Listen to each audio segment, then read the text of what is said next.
Hello, this is Jadmaster Daniel 96, and today I'm going to give you my Rogue One a Star Wars Story spoiler review. I'm sorry I'm a little late with the spoiler review video. I saw the movie for a second time on Wednesday, and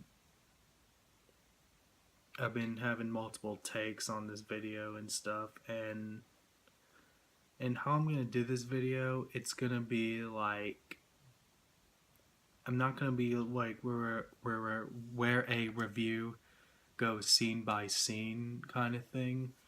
Um, it's more gonna be like a reflection kind of review where I'm gonna be giving stuff away, like giving spoilers away with the movie, and then just talking about thoughts of the movie.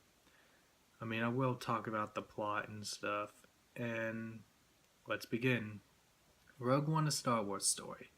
Well, the movie open. You still have the a long time ago in a galaxy far, far away at the beginning, but you don't have an opening crawl. It does feel a little weird, but I think it pulled it off nicely. Like where to give us the more spin-off feel. I mean, you have the flashback scene of Jin's early life on the planet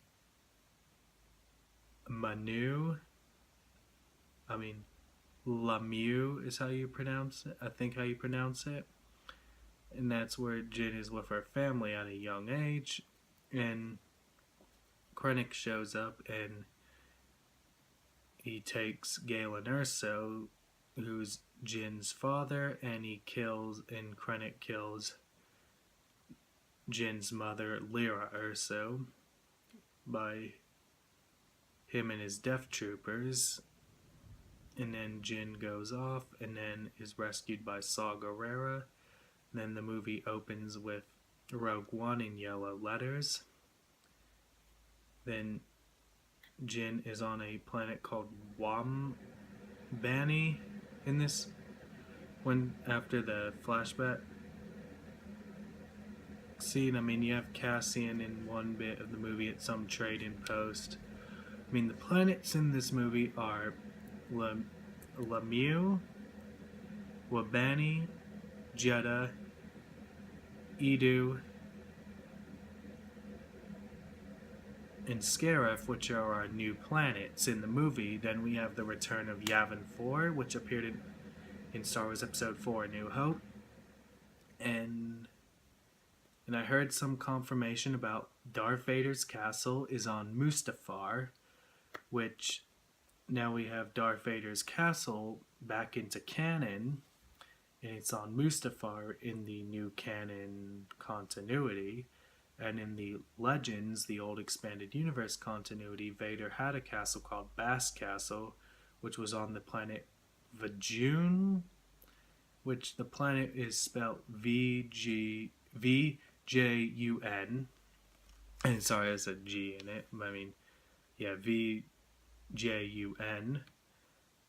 I mean, that is in the old expanded universe, in which is now Legends. I mean, Vader's castle was called Bass Castle, but I think in Rogue One, in the new canon, we have it on Mustafar, and Vader is in the Bacta tank, and I heard the servant's name is Vinay, and that is the cloaked figure. And also, in Rogue One, I mean, we have Jimmy Smits reprising his role as Bail Organa. Then we have Mon Mothma in the movie, who first appeared in Return of the Jedi. And it's a younger actress who's playing her that actually played Mon Mothma in Episode 3, Revenge of the Sith, but was in a deleted scene. The movie takes place between Star Wars Episode 3, Revenge of the Sith, and Star Wars Episode 4, A New Hope. And the movie takes place just right before A New Hope. And also, there's an Easter egg that you see the ghost from Star Wars Rebels, and also you have another Rebels connection, which they Captain Syndulla on the intercom, which is pretty much Hera, the Green Twi'lek, which is the pilot of the Ghost from the Star Wars Rebels TV series on Disney XD. You have a cameo of R2-D2 and C-3PO, and Leia has a cameo at the end of the movie. Also, you'll see Tarkin in the movie, and I think the Leia and Tarkin CGI was well done, like well made. That was very genius. It probably was a hard task to overcome, but I think they delivered. I think this movie is. I think Rogue One is probably the best Star Wars thing that Disney has to offer by far. I think this movie is better than The Force Awakens, in my opinion. The Force Awakens is a good movie, but I think Rogue One is better. For me, I go for more the. Oh, if you had to make me choose between which canon I like, I probably lean a little more towards Legends, more the old expanded universe. But I really enjoyed Rogue One a lot. I liked how it was new and fresh. I liked it gave us the more spin-off approach to the movie, and I thought that this movie is really good. This movie gets a 10 out of 10 and a 2 thumbs up. And also with the movie, the characters are Jyn Erso, Cassian Andor, K2SO, Chirrut, Baze, and Bodhi. And also, Forrest Whitaker plays Saw Gerrera. And also, on a side note, Saw Gerrera first appeared in Star Wars The Clone Wars, the 2008-2014 Star Wars The Clone Wars. The one made by Dave Filoni, which is the recent Clone Wars show. Not the 2D mini-series made back in 2003 by Genndy Tartakovsky. So we kind of have a little good connection in this movie that they're fitting this with their new Star Wars canon. You kind of have the prequel connection with having Bail Organa in the movie, and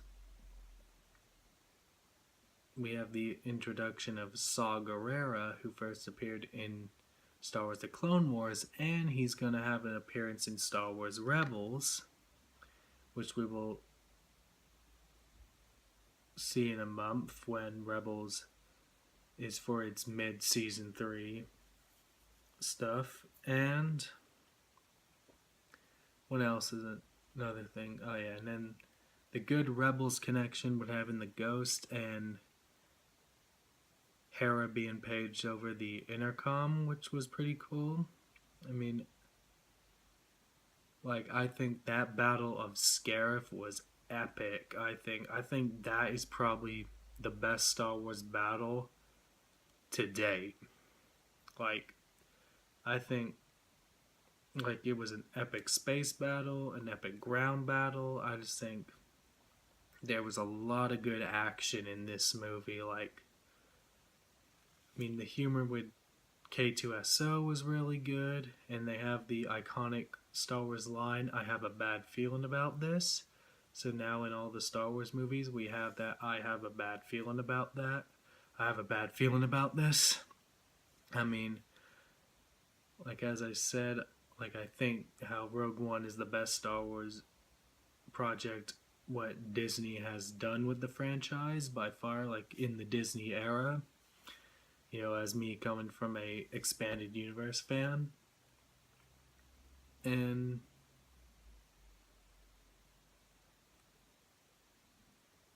I would love to see, as another spin-off movie idea, an adaptation of Shadows of the Empire, which is set between The Empire Strikes Back and Return of the Jedi, and they could show the stealing of the second Death Star plan, and then they could, show people that the many Bothans died, bringing them this information thing. I mean, Rogue One is stealing the first Death Star plans in A New Hope, and then if we could do Shadows of the Empire for the 2020 Star Wars spin-off movie, I think we could show the stealing of the second Death Star plans. I mean, Shadows of the Empire was a multimedia project back in 1996. It was released in a book, it was released in a novel, a comic, in a video game, and it had a toy line and all that. They released it like a movie, but it wasn't a movie, and George Lucas said he liked it, and he said if he had the opportunity back in the 80s, he would make it into a movie. I mean, definitely Disney and Lucasfilm should maybe make Shadows of the Empire into one of the Star Wars spin-off movies. I mean, do that one for George Lucas. I mean, even I think Rogue One would have also done well also in back when George Lucas was in control of Star Wars. I mean, I know back in 1995 you had Kyle in the Dark Forces game. Kyle Katarn steals the Death Star plans, and I guess they took the idea of that to have Jyn Erso steal the plans for the first Death Star. And also in the movie, our heroes die in the movie. Like, pretty much, Bodhi dies, Chirrut and Baze die, K2SO dies, and then Jyn and Cassian get the plan. It's transmit the plans to the Rebel fleet for the Death Star plans. And then the Death Star fires at Scarif, and Jyn and Cassian die in the movie. And also, Director Krennic, the main villain, dies in the movie as well. And there was a rivalry in the movie between Krennic and Tarkin, which I thought was a good dynamic, like how they had a competition. And Darth Vader is in the movie, and I mentioned earlier about his castle in the movie and about his servant. He isn't, how I said, he's in the back to tank healing from his injuries, so we got something new on that you got to see with Darth Vader you haven't seen before. And also that ending scene with Vader, like when he gets those rebels, was really good. And the way the movie ended was spot on. Like, this movie is just, oh man, I don't know what I can even say about this movie. It's just so good. Like, it's just action packed. Oh my god. Like, I have to say, like, as I said, it's better. I would say if they had to make me choose between Rogue One, A Star Wars Story, and Star Wars Episode 7, The Force Awakens, I'd go with Rogue One. I mean, that's all I gotta say, and tell me what you think in the comments below, what you thought of the movie. Don't forget to subscribe to the channel. Don't forget to like this video and share this video to help support the channel. Catch you guys next time. May the Force be with you.